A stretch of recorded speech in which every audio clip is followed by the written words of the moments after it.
Coulomb's law from Gauss law.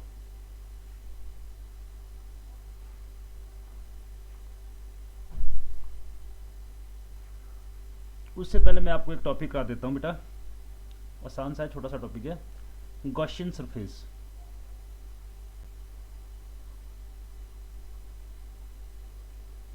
Gaussian surface, Gaussian surface क्या होता है बच्चों? क्लोज सरफेस होता है जहाँ पे हम लोग गॉस लॉ का यूज़ करते हैं, गॉस लॉ को अप्लाई करते हैं, वहाँ पे हम लोगों को ड्रॉ करना पड़ता है, ठीक है ना? क्योंकि गॉस लॉ में मैंने बोला था कैसा सरफेस लेते हैं हम लोग, क्लोज सरफेस लेते हैं, ठीक है? तो it is close surface.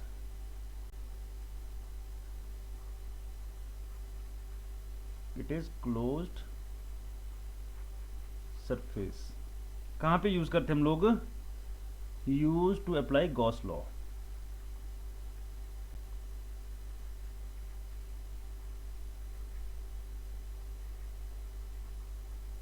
Use to apply Gauss law, ठीक है भाई।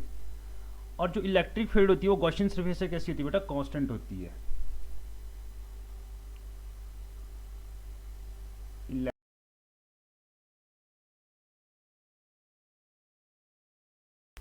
On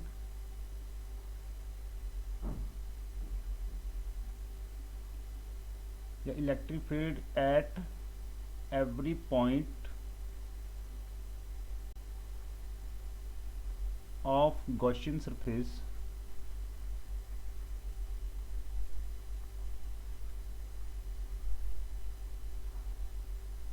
is constant. बताओ भाई बच्चों, लगा गॉसियन सरफेस का पता?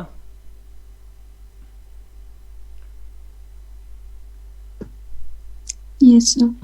क्लोज सरफेस होगा जहां पे भी हम लोगों ने गॉस लॉ को अप्लाई करना है, वहां पे हम लोग उसको ड्रॉ करेंगे भाई। और गॉसियन सरफेस के हर पॉइंट पे इलेक्ट्रिक फील्ड कैसी होगी? कांस्टेंट होगी, यूनिफॉर्म होगी। अब देखो कूलम्स लॉ डिराइव करते हैं, ठीक है ना? डिडक्शन ऑफ कूलम्स लॉ या सिंपली कूलम्स लॉ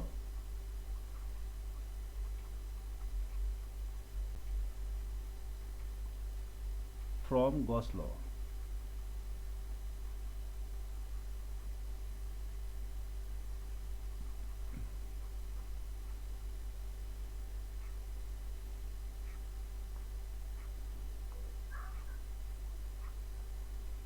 ये जी हमारा टॉपिक।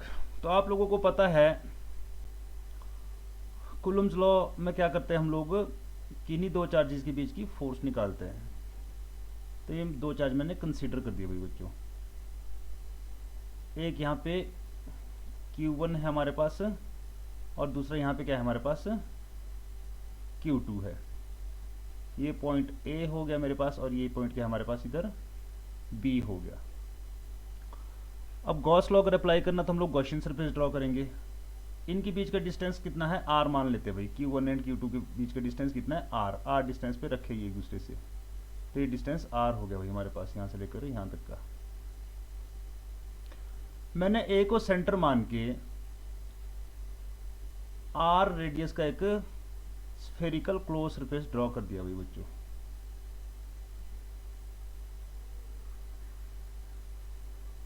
ऐसे को, ठीक है?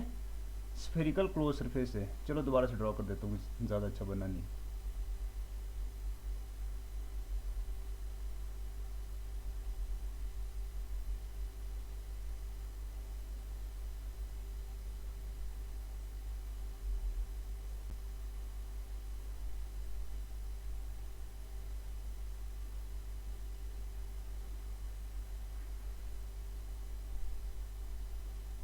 ये लो जी।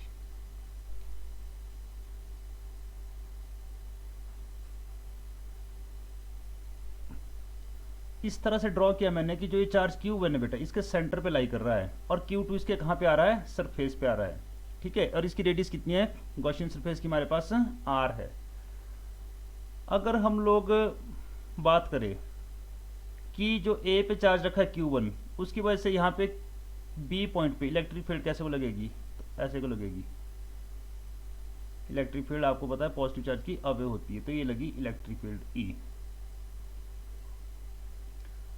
तो सबसे पहले मैंने यही मेंशन कर दिया let E is electric field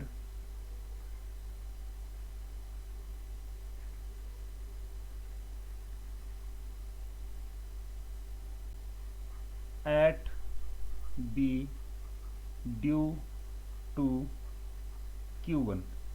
Q1 की वजह से बी पे इलेक्ट्रिक फील्ड ई लग रही है। सो इस इलेक्ट्रिक फील्ड की वजह से क्या लग होगा बेटा, इस इलेक्ट्रिक फील्ड की वजह से इसके ऊपर फोर्स लगेगी Q2 के ऊपर। So force on Q2 due to E, जो ये इलेक्ट्रिक फील्ड है फोर्स कितनी होगी हमारे पास। तो हमारे को पता बेटा F इज इक्वल टू क्या होता है हमारे पास, F is equal to q E. तो चार्ज Q2 है और इलेक्ट्रिक फील्ड वहाँ पे E है, तो इतनी फोर्स लगेगी। बताओ बच्चों समझे यहाँ तक कितनी फोर्स लगेगी, Q2 इंटू ई। ठीक है, because electric field force per unit charge, तो फोर्स कितनी होगी, charge into electric field. Charge कौन सा, किसके ऊपर फोर्स कैलकुलेट करें हम लोग, Q2 के ऊपर, और E क्या है, इलेक्ट्रिक फील्ड। बताओ बच्चों क्लियर है।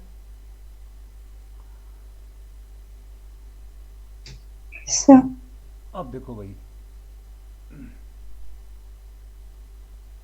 ये Q2 में यहाँ पे जैसा ड्रॉ कर देता हूँ, यहाँ पे मेंशन कर देता हूँ Q2 को। ये सरफेस पे रखा हुआ बेटा, अंदर नहीं है पर मैंने अंदर बना दिया है। यहाँ पे क्या कर दिया हम लोगों ने, फिर से वही कल वाला काम, स्मॉल सा एरिया एलिमेंट ले लिया। ये स्मॉल सा एरिया एलिमेंट कितना है हमारे पास, ds है भाई बच्चों। और इसका एरिया वेक्टर कहाँ की तरफ होगा, ऐसे कोई होगा बाहर की तरफ। ठीक है, एरिया वेक्टर क्या होता है, परपेंडिकुलर डायरेक्शन में होता है सरफेस एरिया के। तो ये हो गया हमारे पास ds vector.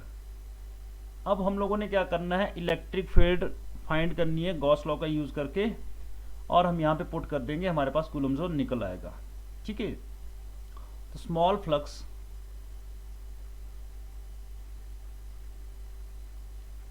Through small area element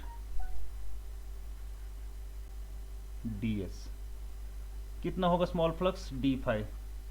क्या क्या था हम लोगों ने कल, E डॉट ds होता है भाई, E ds कॉस थीटा होता है जब डॉट प्रोडक्ट हटता है। ठीक है जी, यहाँ पे एंगल बनना है 0 डिग्री का, क्योंकि सेम डायरेक्शन में इलेक्ट्रिक फील्ड, देखो ds वेक्टर और इलेक्ट्रिक फील्ड सेम डायरेक्शन में पैरेलल है, और कॉस 0 1 होता है।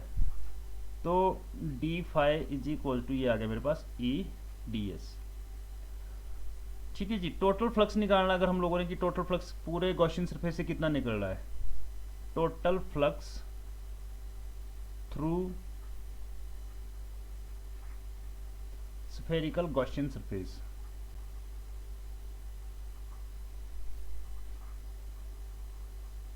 स्फेरिकल गॉसियन सरफेस, तो वो होगा बच्चों फाई, और वो क्या होगा हमारे पास d5 की इंटीग्रेशन, क्लोज इंटीग्रेशन। ठीक है ना, क्लोज सरफेस के लिए। तो क्या आ जाएगा मेरे पास भाई, यहाँ से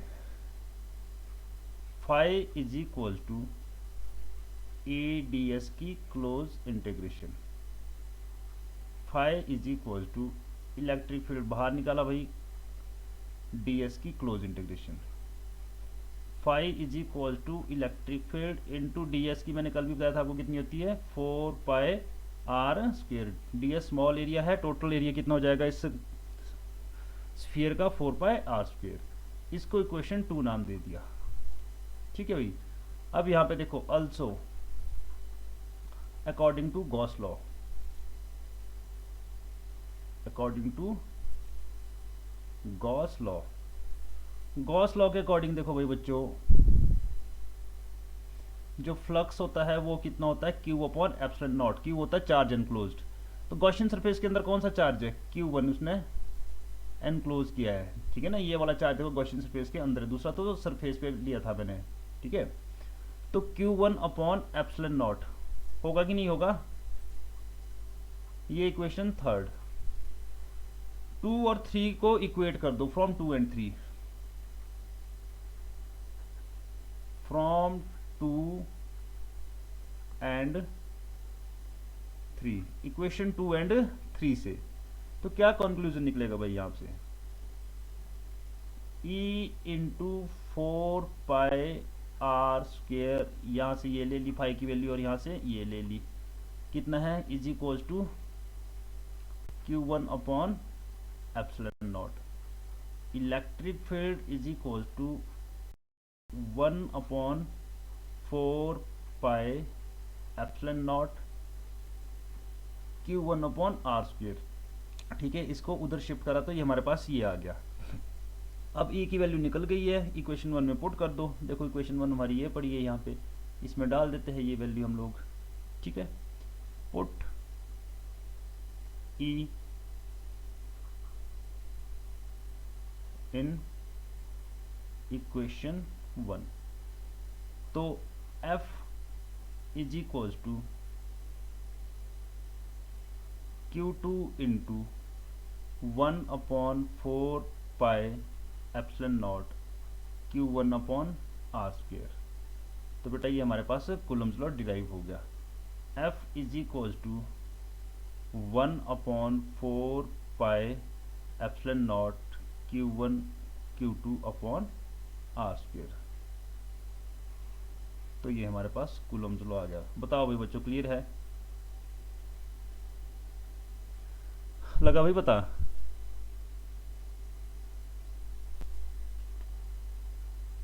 यस सर। क्लियर है भाई सबको?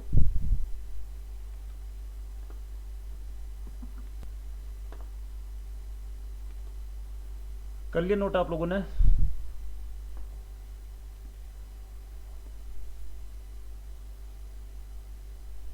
Yes sir. तो बहुत बेसिक है बेटा, आसान है, कुछ भी नहीं है। ठीक है ना, 2 स्टेप का काम है। पहले क्या किया हम लोगों ने, 2 चार्जेस लिए भाई। यहाँ पे देख लो फिर से एक बार, एक चार्ज हम लोगों ने ये लिया Q1 और दूसरा चार्ज क्या लिया Q2। उनके बीच का डिस्टेंस हम लोगों ने R लिया। फिर हम लोगों ने गॉस लॉ अप्लाई करने के लिए क्लोज सरफेस ड्रॉ करना है, जिसको गॉसियन सरफेस भी बोलते हैं। तो हम लोगों ने Q1 को सेंटर मान के R रेडियस का एक स्फीयर ड्रॉ कर दिया। किस तरह से कि Q1 सेंटर पे आया और Q2 कहाँ पे आया गया हमारे पास, उसके सरफेस पे। फिर मैंने बोला कि Q1 की वजह से इलेक्ट्रिक फील्ड लग रही है जी B पॉइंट पे या Q2 की साइड पे E, और उस इलेक्ट्रिक फील्ड की वजह से इस पे लगेगी फोर्स। कितनी फोर्स लगेगी? Q2 इंटू E लगेगी, ये फोर्स लगी। फिर क्या किया हम लोगों ने, यहाँ पे स्मॉल सा एलिमेंट कंसीडर कर दिया, एरिया एलिमेंट, और उसमें से देखा कि फ्लक्स कितना निकल रहा है। तो कितना निकलेगा? d∅ निकलेगा, ये सब कुछ। ठीक है ना, टोटल फ्लक्स के लिए इंटीग्रेट कर दिया, ये आ गया। और ऑल्सो गॉस लॉ के अकॉर्डिंग फ्लक्स कितना होता है गॉसियन सरफेस के अंदर, क्लोज सरफेस के अंदर जो चार्ज होता है, डिवाइडेड बाय एप्सिलॉन नॉट। दोनों को इक्वेट करके इलेक्ट्रिक फील्ड निकाल दी हमने। इलेक्ट्रिक फील्ड निकाल दी, वहाँ पे सब्स्टिट्यूट कर दिया, और ये हमारे पास क्या आ गया? फोर्स के लिए एक्सप्रेशन आ गया। ठीक है, कूलम्स लॉ डिराइव हो गया। तो क्लियर है ना बच्चों? Yes sir. चलो भाई ठीक है, ये था हमारे पास Coulomb's law from Gauss law. अब क्या करना है भाई, हम लोगों ने एप्लीकेशंस स्टडी करनी है, एप्लीकेशंस ऑफ गॉस लॉ। बहुत इंपॉर्टेंट है बेटा ये। ठीक है ना, जो मैंने टॉपिक कराया ना आपको, ये एग्जाम में आता ही आता है। अगर बोर्ड्स की बात करें तो आपके पास आएगा ही आएगा। पूरा क्वेश्चन कैसे आता है? State and prove Gauss law, also deduce Coulomb's law from Gauss law. और उसकी एप्लीकेशन से भी आता है। ठीक है ना, या ये आएगा या कोई उसकी एप्लीकेशन आ जाएगी। ठीक है, तो अब क्या है, एप्लीकेशंस और यहाँ से कॉम्पिटिशन में भी क्वेश्चन आता है बेटे।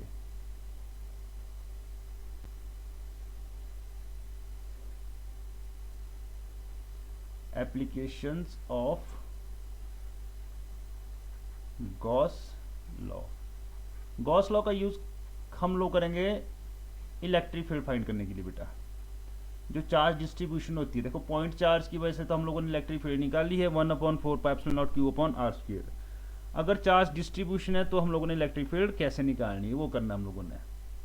ठीक है, तो देखो भाई सबसे पहले क्या है हमारे पास, electric field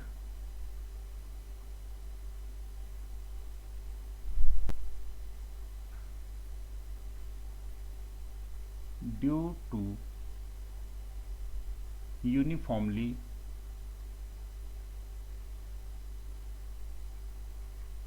charged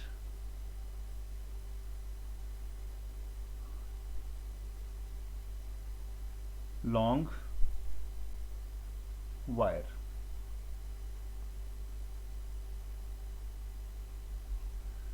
electric field due to uniformly charged long wire, कोई यूनिफॉर्मली चार्ज है, इनफाइनाइटली लॉन्ग वायर है ये एक्चुअली में, ठीक है, इनफाइनाइटली लॉन्ग वायर।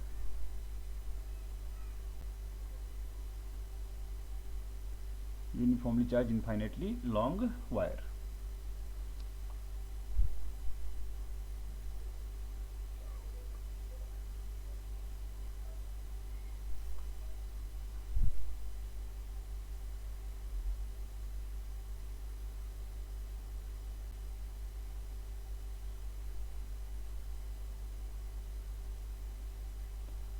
बेटा ये हमारे पास कोई वायर है जिस पे चार्ज यूनिफॉर्मली डिस्ट्रीब्यूट किया गया है।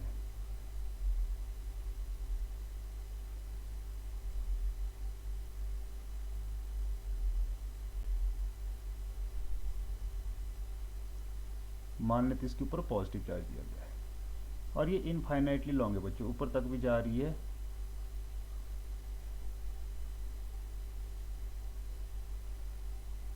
ठीक है, लैम्डा इज इक्वल्स टू क्या है हमारे पास, इसकी linear charge density, linear charge density. ये मैंने आपको लैम्डा सिग्मा और रो कराया था, linear charge density, surface charge density और वॉल्यूम चार्ज डेंसिटी कराया था बेटा। Yes sir. तो लीनियर चार्ज डेंसिटी कितनी है, लैम्डा है। तो हम लोगों ने इस वायर का कोई छोटा सा पोर्शन कंसीडर कर दिया भाई, यहाँ से लेकर यहाँ तक का पोर्शन हम कंसीडर कर लेते हैं, ठीक है, इनफाइनाइटली लॉन्ग है। तो हम लोगों ने यहाँ तक का पोर्शन कंसीडर कर दिया और इसकी वजह से इलेक्ट्रिक फील्ड फाइंड करने के लिए हमने क्या कर दिया, गॉसियन सरफेस ड्रॉ कर दिया। देखो बेटा इस केस में जो गॉसियन सरफेस बनता है वो बनता है सिलेंड्रिकल, पॉइंट चार्ज के लिए स्फेरिकल बनता है, और अगर स्फीयर वगैरह शेल वगैरह पे डिस्ट्रीब्यूशन हो तो भी स्फेरिकल बनता है। यहाँ पे कैसा बनता है, सिलेंड्रिकल बनता है।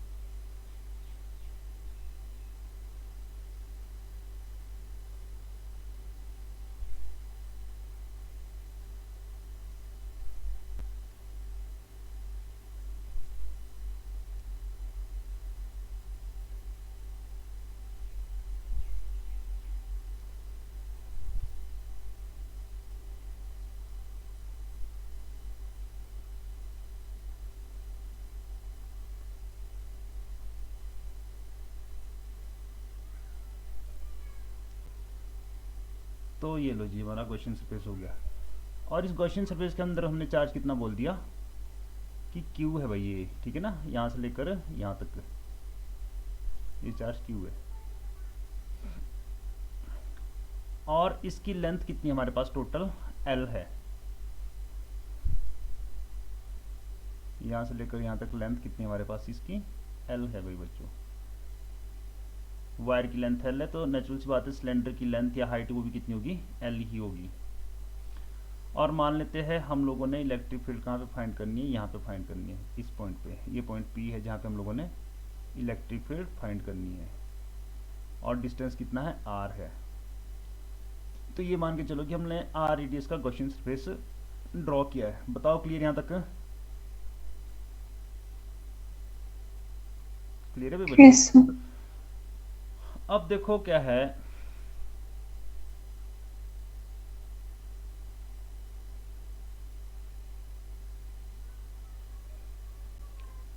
जो ये सिलेंडर इसके हमारे पास टोटल 3 पोर्शन है, एक ऊपर वाला सर्कुलर, एक नीचे वाला सर्कुलर पोर्शन, और एक क्या है, कर्व्ड पोर्शन। तो सिलेंडर के 3 पोर्शन होते हैं हमारे पास। बेटा जो 2 पोर्शन है, जो सर्कुलर वाले पोर्शन है, इनमें से फ्लक्स नहीं निकलेगा, इसमें से कोई भी फ्लक्स नहीं होगा, क्योंकि हमारे को पता है पॉजिटिव चार्ज की इलेक्ट्रिक फील्ड अवे होती है। अगर मैं बात करूँ यहाँ पे तो इलेक्ट्रिक फील्ड होगी बेटा ऐसे को, ये इलेक्ट्रिक फील्ड होगी, और एरिया वेक्टर की बात करूँ तो एरिया वेक्टर होगा इसका ऐसे को ऊपर की तरफ, तो यहाँ पे बनेगा एंगल 90 डिग्री। तो यहाँ पे जो फ्लक्स की बात करें बेटा, फाई की बात करें यहाँ से, तो यहाँ से फ्लक्स 0, यहाँ पे भी इलेक्ट्रिक फील्ड आगे को, एरिया वेक्टर ऐसे को, ठीक है ना जी। तो यहाँ से भी 90 का एंगल बन रहा है इनके बीच में, यहाँ पे क्या है आपके पास कोई भी फ्लक्स नहीं निकलेगा, यहाँ पे भी क्या होगा फाई इज इक्वल टू 0। कल मैंने बताई थी, ठीक है ना, जब एंगल 90 डिग्री का बनता है, देखो क्या होता है फ्लक्स का फॉर्मूला हमारे पास, phi is equal to E D S cos theta या ई ए कॉस थीटा। भाई थीटा जब 90 डिग्री का है तो 90 जीरो हो जाएगा, तो फ्लक्स कितना हो जाएगा 0। ठीक है, तो हम लोग मेंशन कर लेते हैं no flux will come out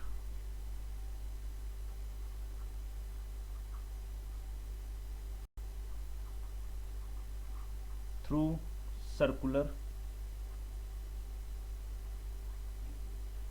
portion of cylinder. बताओ बच्चों, लग इस बात का पता? ठीक है, देखो क्या है, सुन लो यहाँ पे ध्यान से, यहाँ पे समझ लो, ये है, ये हमारे पास कोई चार्ज्ड वायर है, तो जिसको फ्लक्स होगा ना बेटा, इलेक्ट्रिक फील्ड लाइन से ऐसे को फेंकेगी चारों डायरेक्शन में, ऐसे को इधर राइट की तरफ, लेफ्ट की तरफ, front back, all possible direction में।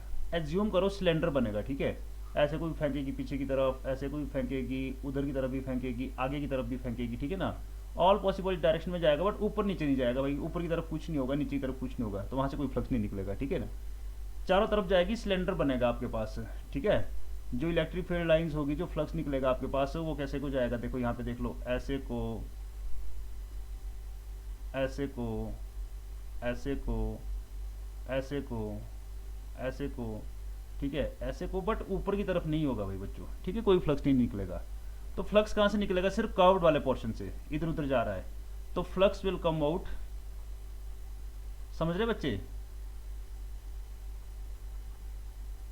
Flux will come out through only, Yes, sir. Through only curved portion,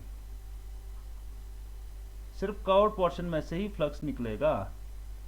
तो भाई यहाँ पे अगर इलेक्ट्रिक फील्ड की बात करें तो ऐसे को होगी, इलेक्ट्रिक फील्ड पॉजिटिव वैसे अवे, ये इलेक्ट्रिक फील्ड है, और यहाँ पे जो ये कर्व्ड पोर्शन वाला यह अगर एरिया है, वो एरिया वेक्टर भी कैसे को होगा हमारे पास, ऐसे को होगा, इसका एरिया वेक्टर भी, जो हमने ये एरिया लिया कर्व्ड वाला एरिया, ठीक है ना, अगर इस पॉइंट पे तो एरिया वेक्टर ऐसे को होगा, किसी और पॉइंट पे कंसीडर करते तो उसके परपेंडिकुलर होगा, हमेशा रेडियस के लॉन्ग होगा।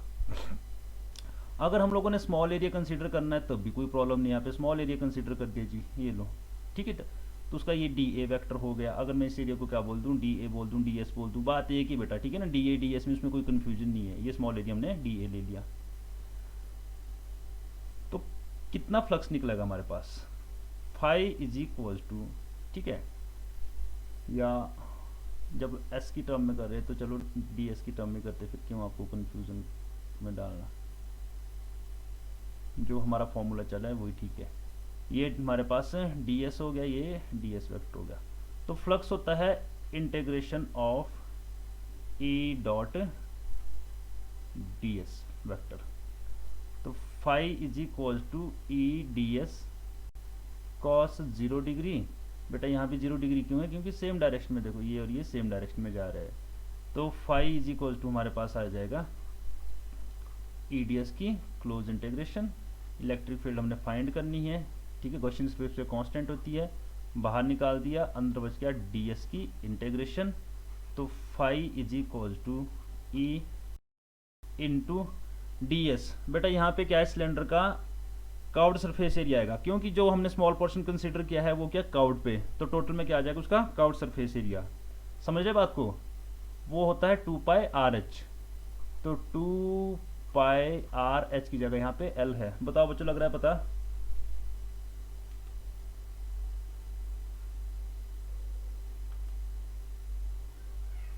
इसका नाम दे देते हैं equation 1। Also according to Gauss law,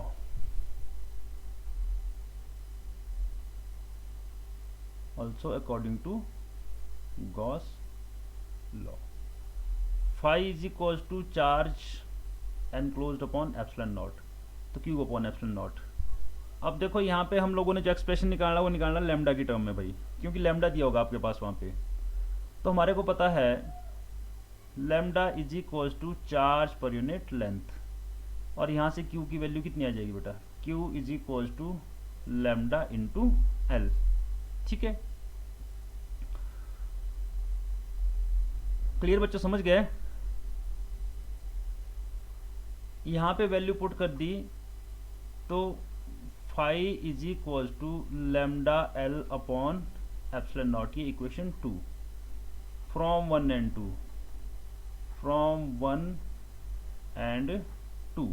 equate कर दो दोनों को जी। 1 में क्या है फाई की value E into 2πr l, और यहाँ पे कितनी है lambda L upon epsilon naught. L से एल कैंसिल, तो इलेक्ट्रिक फील्ड कितनी आ गई वही बच्चों,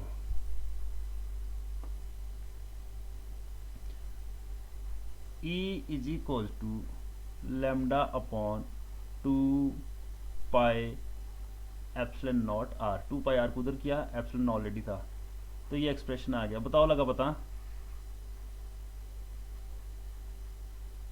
infinitely long Yes. Uniformly charge wire की वजह से इतनी होती है भाई। और एक नंबर में ये भी पूछ जाता है कि इलेक्ट्रिक फील्ड आर के कैसे प्रोपोर्शनल है, तो इन्वर्सली प्रोपोर्शनल टू आर है, यहाँ पे इन्वर्सली प्रोपोर्शनल टू आर है भाई बच्चों।